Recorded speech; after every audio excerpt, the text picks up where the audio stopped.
So all of us have to have some kind of insurance, or generally we do. And in this case, if you decide that you're going to jump out there and be one of those drivers, Laura Adams, they need to know some things about that, right? They do indeed. So thanks so much for having me on to talk about this. And you're right, more and more people are jumping on the ride-sharing bandwagon because it is a pretty convenient way to make money, and it's flexible. You can do it part-time or full-time, and it's becoming available in more and more cities. I think it's in over 100 big cities right now, and even smaller cities are accepting these drivers. So what we need to know, I think the big takeaway here is that you're probably going to need some additional or some different auto insurance than you have for your personal use of the car. Uh-huh. Yeah, that's the trick here. And a lot of people just don't think about that because they think, oh, well, I've already got insurance. I'm covered.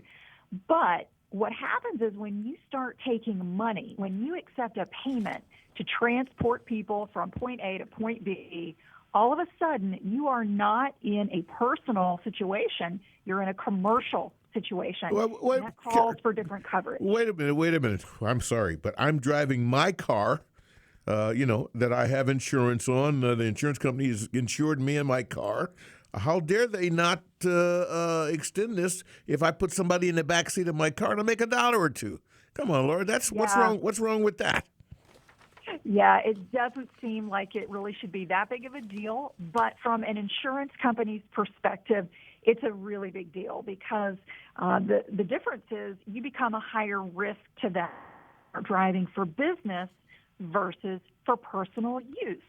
So as you become a different type of risk to them, they want to make sure that you're going to be covered.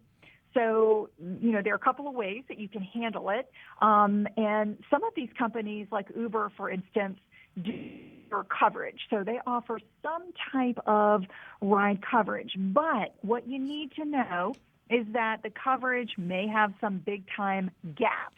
So it may have a gap in coverage. For instance, let's say you are sitting there and you opened up your app. You've opened up the Uber app. Right. But you haven't yet taken a passenger. So you haven't yet formally begun that relationship. So your app is open, but you're not there yet. You haven't accepted a passenger. Okay. So in that case, your Uber insurance may not cover you. And this is going to vary depending on the state, also where you're driving.